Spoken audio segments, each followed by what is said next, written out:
The spotlight slammed into Keith Urban like a streak of gold. Sharp, shaky, unforgiving. He stood solo on that stage, fingers hanging over the strings of his beat-up Gibson, eyes drifting somewhere between the blinding lights and the dark nothingness past them. The crowd was roaring, thousands of faces waiting on that trademark smile, that easy charm that carried him from smoky Brisbane bars to the sacred halls of the Grand Ole Opry. But this time, the smile never showed up. His voice cracked on the first line of Making Memories of Us. And in that shaky note, the world didn't hear a country superstar. It heard a confession. Every melody was hiding a storm he couldn't keep locked down anymore. Keith Urban, the guy who once turned heartbreak into harmony, was trapped inside his own song, and it was tearing him up. For almost 20 years, Keith and Nicole were Hollywood's miracle duo. The country boy and the Oscar queen. The wild soul and the healer. Together they looked like a straight-up postcard from heaven. Him with sunlit hair and eyes like the Australian coast. Her gliding through life like grace followed her everywhere. But what the cameras never caught was the quiet war behind those smiles. Late-night fights that ended with Keith vanishing into his studio. Whiskey hanging in the air, mixed with regret. Phone calls Nicole picked up while crying. For years, she tried to save him. From drugs, from himself, from the ghosts he dragged into their home. And yeah, he loved her for it. But love isn't a cure. It's a mirror. And Keith Urban wasn't ready to face his reflection. He once said in an interview, "Music saved me, but it also wrecked me."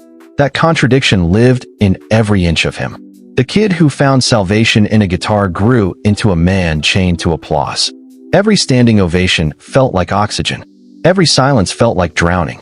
When the shows wrapped and the crowds dipped, he was left alone with a silence too loud to survive. It wasn't really drugs he was hooked on, it was escape. Escaping the guilt of hurting someone who believed in him more than he believed in himself. Nicole Kidman entered his life like sunlight through stained glass. It was 2005, and Keith was riding high. Grammy winner. Nashville legend.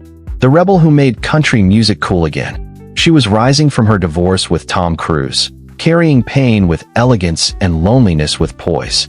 When they met at the Good Day USA event, their eyes locked, two survivors clocking each other's scars.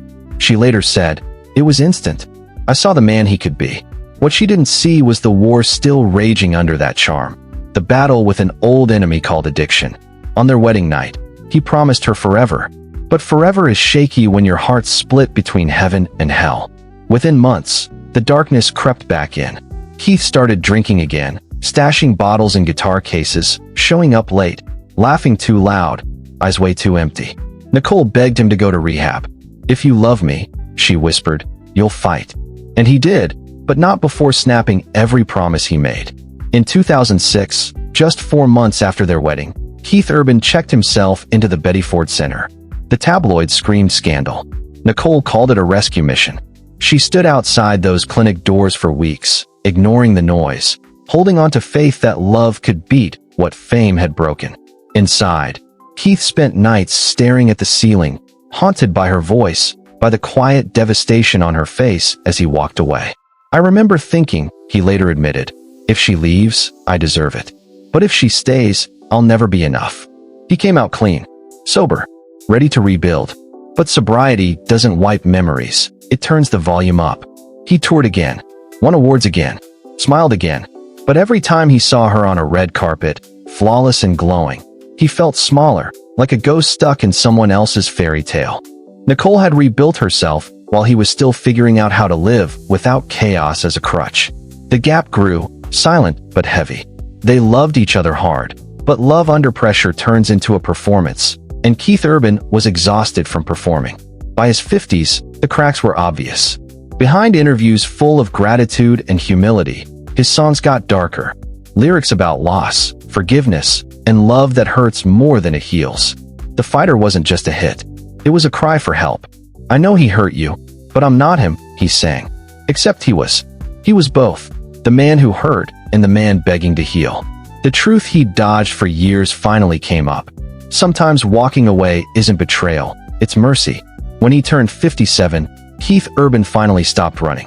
In an interview that shook fans worldwide, he said softly, "People think I left Nicole, but really, I left the man I became with her." I couldn't love her right when I didn't love myself at all. No bitterness.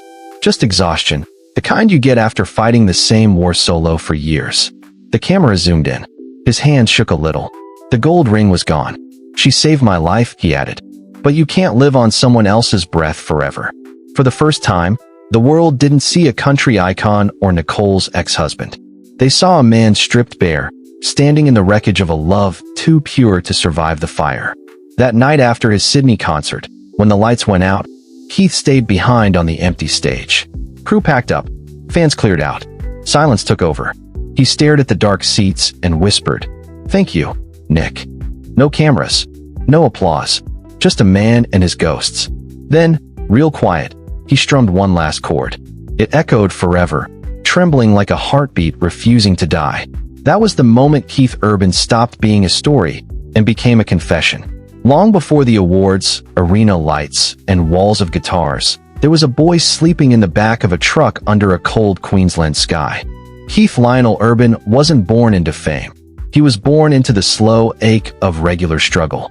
His dad, Robert, was a drifter selling convenience goods along Australian highways. His mom, Marianne, worked whatever job she could just to keep food on the table. They moved non-stop, from Whangarei in New Zealand to Caboolture north of Brisbane. Chasing work, chasing hope, sometimes running from failure. Keith learned young that silence could be dangerous. His dad's temper was short, his words soaked in beer. Nights were a gamble, laughing and music 1 minute, shouting, slammed doors, shattered glass the next. Keith hid behind the couch with a tiny transistor radio glued to his ear, trying to drown the chaos with country songs drifting in from American stations. That radio saved him. In Merle Haggard's Grit and Don Williams' Heartbreak, Keith found something that felt like home. Songs about loss, redemption, and roads that always led somewhere better. By 6, he was strumming a ukulele. At 8, his father bought him a second-hand guitar from a pawn shop. Cracked neck, buzzing strings. Still the most precious thing he ever owned.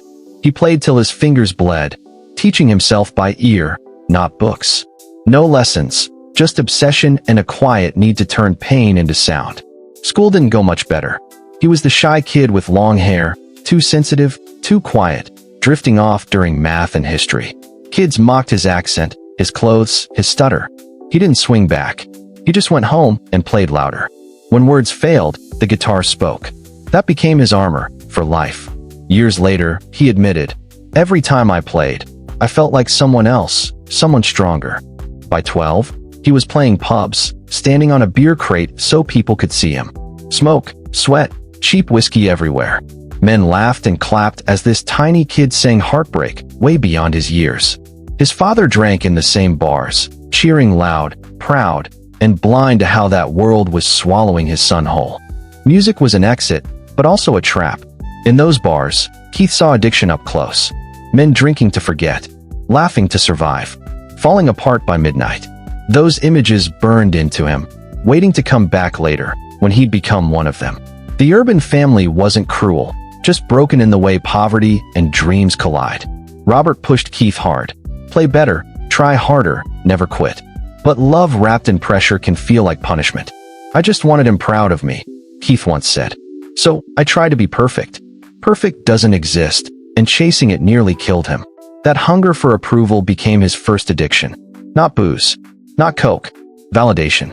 And once applause hit, he chased it forever. As a teen, he fell deep into American country music. Weird for an Aussie kid surrounded by surfboards and rock bands. While others worshipped AC/DC and Midnight Oil, Keith idolized George Jones and Glenn Campbell. Every lyric, every lick, every heartbreak line. His room was a Nashville shrine. "I didn't even know what Nashville was," he joked later. "I just knew that's where I belonged." That wild faith kept him moving when everything tried to pull him back. By 16, he was lead guitarist in a band called The Ranch, grinding through small Queensland clubs. His dad quit work to drive the van. His mom packed sandwiches and whispered prayers. Every time they left, they weren't chasing fame. They were chasing freedom. The road was brutal. Some nights they couldn't afford gas. Slept in parking lots. Keith pawned his guitar just to buy bread. He learned fast. Dreams don't feed you, but they keep you alive. Somewhere on those endless highways, he started believing in destiny. Faith? Madness? Maybe both. If I could just make it to America, he once said, everything would make sense. America was still a ghost, though. His first real break came at a Tamworth talent show, Australia's country capital. He was 17, nervous, rocking a second-hand denim jacket and boots too big for his feet. When he played, the room went dead silent. The judges saw it. That raw, burning truth you can't fake. He didn't win, but he was noticed. A local producer offered to record a demo. It wasn't much, but it was enough to make Keith believe the world might actually be listening. Still, the shadows stuck around. The same insecurities from childhood didn't disappear. The bottle crept in, first as comfort, then as a chain. One drink after a show, a beer to calm nerves, a shot to shut doubt up. But the doubt only got louder. The shots stacked up. By 20, he was already walking a tightrope between talent and self-destruction. One night after a Brisbane show, he found himself alone in the dressing room, staring into a cracked mirror. The cheers were gone. The guitar leaned silent in the corner. He looked at his own reflection and whispered, "One day they'll know my name." The reflection shot back, "At what cost?" That was the first time Keith Urban realized the storm he was running from. The anger, fear, emptiness wasn't behind him. It was already inside him. It all started back home, and Nashville was on pause, waiting. When Keith Urban first touched down in Nashville, the air felt thick, like something big was about to go down. It was 1992, and the city was alive with guitar strings, heartbreak, and busted dreams. To most folks, it was just another American city. To Keith, it was holy ground. This was Mecca. This was where legends had walked: Johnny Cash, Willie Nelson, and the ghosts of every outlaw who'd turned pain into poetry. But as he dragged his beat-up suitcase through the airport, reality slapped him hard, like that sticky southern humidity. Nobody knew him. Nobody cared. The kid who left Australia dreaming of becoming the next big country star was just another immigrant with a guitar and way too much hope. He landed a tiny apartment in Berry Hill, one room, one mattress on the floor, and a Waylon Jennings poster taped crooked on the wall. Nights were dead quiet except for crickets and far-off sirens. He wrote songs till sunrise, his voice worn raw from singing into the dark. He played anywhere that would have him: dive bars, county fairs, parking lots. Sometimes it was $20, sometimes just a free beer. Nashville could smell desperation, and Keith was soaked in it. Yeah, he had talent. But so did every other kid chasing the same damn dream. The city was built on broken promises, and Keith was slowly figuring out how to live with them. For 7 years, he barely scraped by. There were nights he thought about quitting, when the bills stacked higher than the songs, when record labels smiled politely and said, "You're good, but not American enough. Too polished, too emotional." But that emotion was all he had. "I didn't know how to fake it," he'd say later. "I only knew how to feel." So he kept playing, kept bleeding, and slowly, the music scene started whispering his name. His first real Nashville band, The Ranch, was born in the back room of a smoky club. 3 guys convinced they could outwork fate. They played with a fire that felt more like rebellion than rhythm. Keith's guitar was blazing fast, raw, hypnotic. Critics called them a storm wrapped in melody. They dropped one self-titled album in 1997. It didn't sell much, but it did something way bigger. It made people listen. The voice, the soul, the scars, all undeniably him. It was a sound Nashville couldn't ignore forever. Then the call came. Capitol Records wanted him solo. The kid from Caboolture was about to become Keith Urban, the star. His debut album in 1999 wasn't just successful, it was a statement. Songs like "But for the Grace of God" and "Where the Blacktop Ends" carried the pain of exile and the hope of finding home. It was country music with steel in its veins. Suddenly, he was everywhere: radio, TV, award shows. The golden hair, the easy smile, that effortless guitar work. He was the new face of modern country. The guy who once sang to drunk strangers was now sharing stages with legends. But success didn't kill the darkness. It fed it. Fame looks shiny, but it's lonely as hell.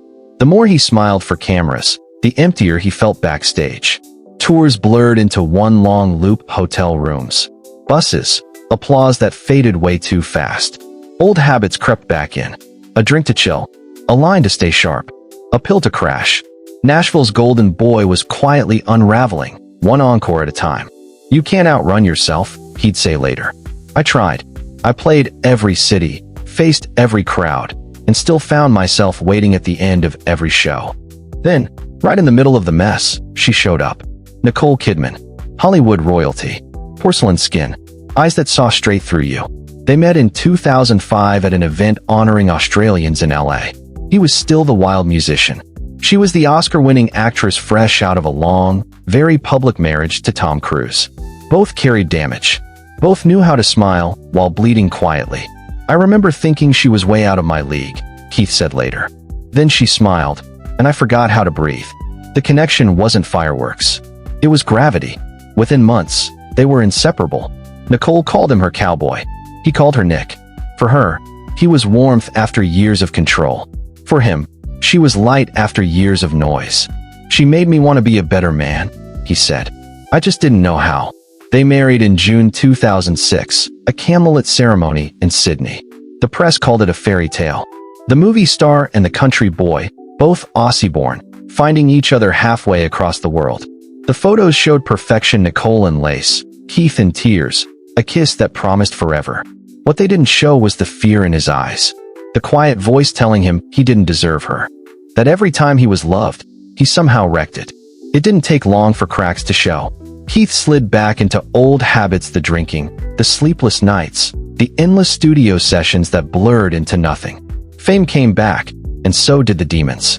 Nicole noticed first the shaking hands, the missed calls, the excuses. One night, after he stumbled home smelling like whiskey, she said softly, "You're losing yourself again." He looked at her calm, beautiful, terrified, and whispered, "I never found myself in the first place." The next morning, she called his manager, then his therapist. Days later, Keith Urban checked into rehab. It wasn't his first time, but this one hit different. This time, he had something real to lose. Nicole stayed. She protected him from the media, telling the world that love wasn't about perfection, it was about sticking it out. He later wrote that her faith saved his life more than once. But recovery isn't a straight line. It's a war, and even love takes hits. When he got out, he poured everything into love, pain, and the whole crazy thing.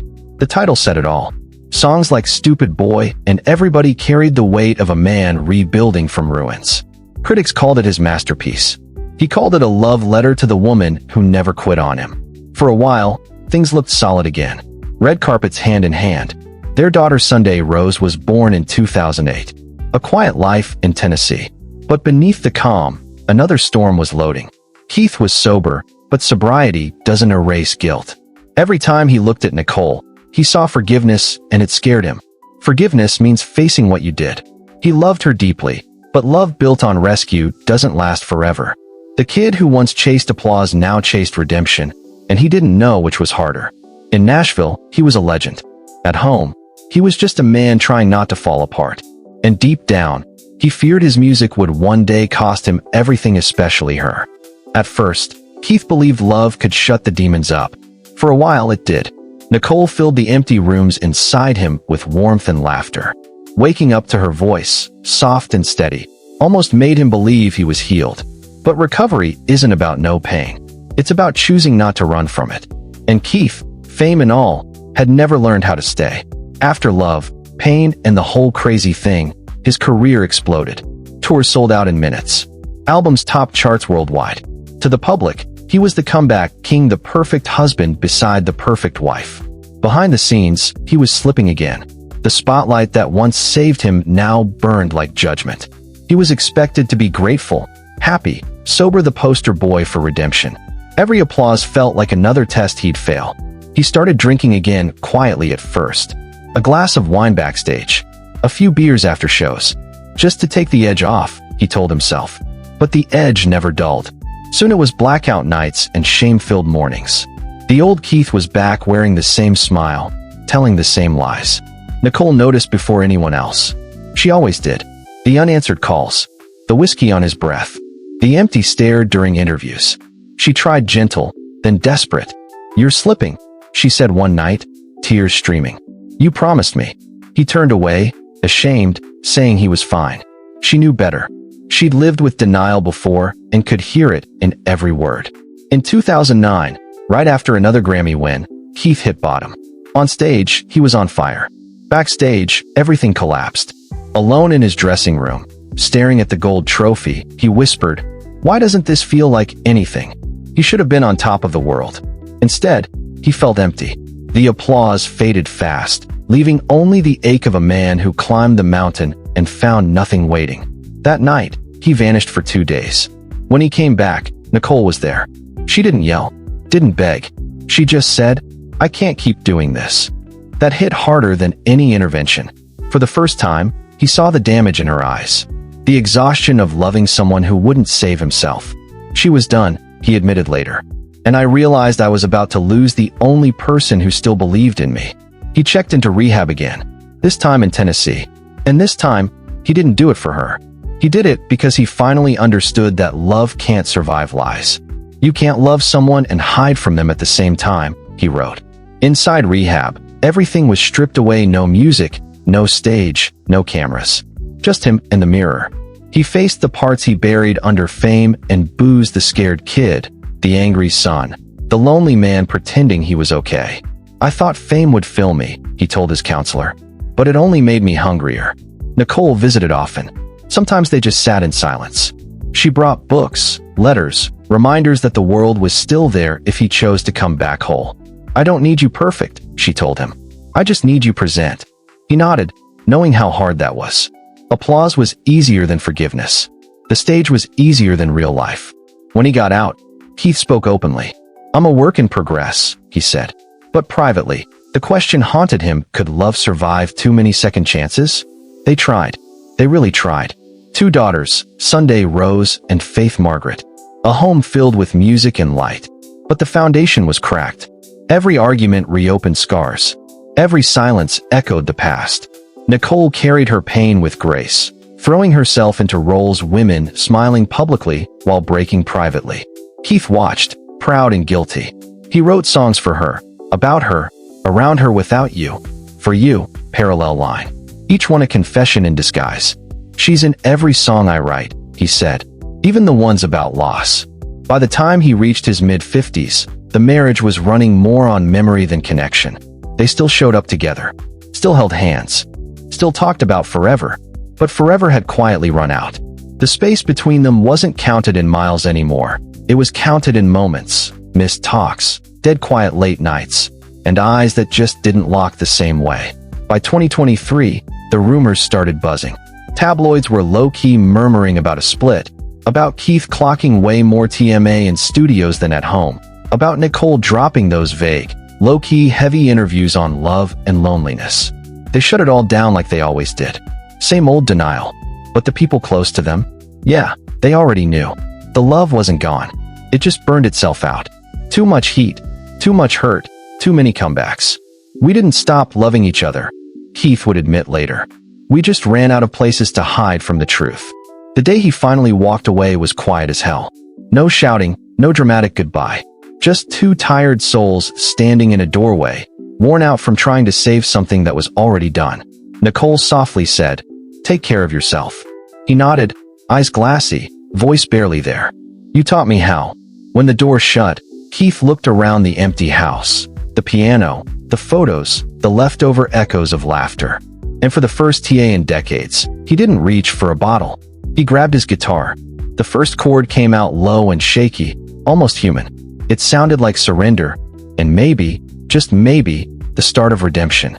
When the news finally dropped, there was no mess, no paparazzi storming hotel lobbies, no secret affair leaks, no ugly courtroom drama.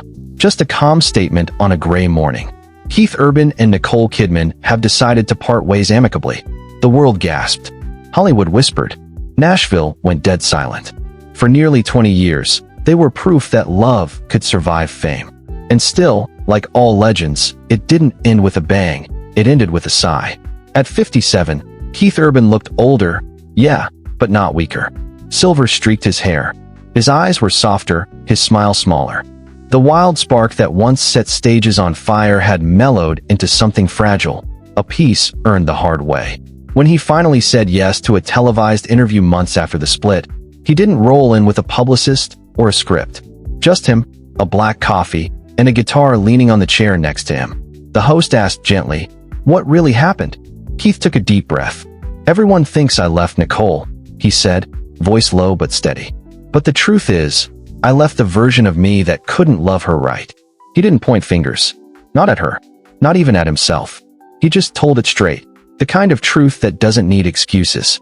"I spent most of my life running from silence," he went on. "As a kid, silence meant danger. Later, it meant failure. So I filled it with music, noise, addiction, applause. Nicole loved me enough to show me silence could be peace. But I wasn't ready for peace yet. I still needed the war." The host was speechless. Keith's words just hung there. He smiled faintly, eyes shining. "People talk about love like it's a rescue. But sometimes love is a mirror. And when someone pure loves you, you either rise or you run." I ran. For years, guilt followed him. Relapses, lies, turning their marriage into a battleground. But sitting there under soft studio lights, he finally forgave Hai himself. "I used to think our story was a tragedy," he said. "But it's not. It's a lesson."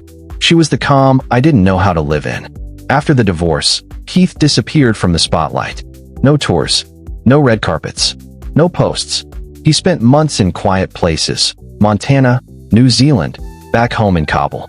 He visited his mom, walked the same roads he did as a kid, and wrote songs in silence. "I wanted to remember who I was before the noise," he said. "Before fame decided that for me." Those around Chaim said he went almost monk mode. Quit drinking completely. Stopped chasing charts. Early mornings, meditation, poetry. He wrote letters, never sent them. One to his father, one to Nicole, one to himself at 8 years old. In one letter he wrote, "You thought music would save you. It did. But it also took everything. The price was love." Eventually, he started recording again. But this TMA, no pressure, no fake hype. Just Keith, a few close friends, and the soft hum of an acoustic guitar. The album, Grace, felt less like a comeback and more like a confession. Every track told the truth. No polish, no ego. Songs like Still Here, Goodbye My Angel, and All I Could Give sounded less like love songs and more like apologies whispered way too late. Critics called it his rawest work ever. Fans straight up cried. For the first TMA, Keith Urban wasn't singing to be understood. He was singing to understand he himself. One lyric hit everyone hard. "You loved the fire, but I was the smoke. You built a home, but I stayed broke. You held the light, I turned away. But I see it now, your golden day." When asked if the song was about Nicole, he smiled softly. "Every song is about Nicole," he said. "Even the ones that aren't." When pressed, "Do you regret losing her?" Keith paused, eyes drifting to the guitar beside Chaim. "No," he said quietly. "Because losing someone like her means I had her once. And that's enough to fill a lifetime, Tay. No bitterness. Just gratitude. The kind you earn by surviving yourself. She didn't leave me broken," he added. "She left me awake." He talked about their daughters, how they carried Nicole's strength and grace. "Every TMA, I hear them laugh," he said. "I remember why I had to get better. Not for the marriage, for them. To show them what love looks like when it doesn't wreck you." It wasn't a fairy tale ending, but that's what made it real. Life doesn't give closure. It just teaches you how to carry the ache softer. Keith learned that on quiet mornings with his guitar, when the light hit just right, and he could almost hear Nicole's voice in the silence. He learned it when he stopped asking why and started whispering, "Thank you." In his final words on the show, he looked straight into the camera. "People think love ends when two people part," he said. "It doesn't. Love just changes shape. It stops being a promise and becomes a memory. And if you respect it, it stays alive, like a song you never stop humming." The clip blew up worldwide. Fans called it the most honest thing he'd ever done. But for Keith, it wasn't about headlines or fixing his image. It was about peace, the thing he chased through noise his whole life and finally found in silence. Later that night, alone in his Nashville house, city asleep, guitar on his lap, he played a soft melody. Something new, something unnamed. When he finished, he closed his eyes and whispered, "Thank you, Nick." It wasn't sadness anymore. It was gratitude, the rare kind, born from knowing some loves are meant to teach, not last. And as dawn crept through the blinds, Keith Urban smiled. Not like a man who lost everything, but like someone who finally figured out what it means to be found. The first night Keith Urban stepped back on stage after the divorce, nobody knew what to expect. No pyrotechnics, no big entrances, no drama, just one spotlight, One man, one guitar. He walked into it slowly, almost unsure if he still belonged. The crowd exploded. Pure love, loud enough to drown anyone weaker. Keith just smiled, leaned into the mic, and said, "It's good to be home." Not Nashville. The music. For decades, music was both his shelter and his cage. The thing that saved him and wrecked him. But now, for the first time, he played not to impress, not to prove, not to escape, but to heal. The first chord came out warm and steady, and something shifted. What once fueled addiction now kept him sober. Each note was a prayer. Each lyric, a release. The crowd stayed silent. This wasn't a superstar. This was just Keith. Raw, human, fingers shaking as they moved across the strings. Old songs sounded new. Slower. Deeper. Somebody Like You wasn't young love anymore. It was gratitude. Blue Ain't Your Color wasn't heartbreak. It was empathy. Stupid Boy wasn't blame. It was forgiveness. And in that shift, his redemption lived. Between songs, he talked. No scripts. Just truth. "I thought music was my escape," he told them. Turns out, it was the way back. He spoke about addiction, love, losing he himself, and finding silence again. Fans didn't scream. They listened. Because this wasn't entertainment. It was real life. When asked if performing reopened wounds, he smiled. "No," he said. "It stitches them." For the first time, Keith used his fame for something deeper. He quietly started a foundation in Australia for musicians battling addiction and mental health. Funded therapy. Spoke anonymously at rehab centers. Sat with young artists who reminded Chaim of himself. Hungry, gifted, scared. He didn't preach. He listened. "You can't save someone with advice," he said. "You save them by standing with them in the dark until they find the light." That empathy became his superpower. In Hai Kong Chaim, he dropped a stripped-down live album, The Long Way Home. No radio push. No hype. Just uploaded it with one note. For those still trying. The record opened with a single line. One that even the critics couldn't talk over. "I've touched heaven, but I survived hell." And somehow, yeah, they felt weirdly the same. This album was never about heartbreak or clout. It was about staying alive. Every song carried the quiet, hard-earned wisdom of a man who got scorched and still chose love again. Not for others, but for himself. Music doesn't ask you to be flawless, he once said in an interview. It just asks you to show up.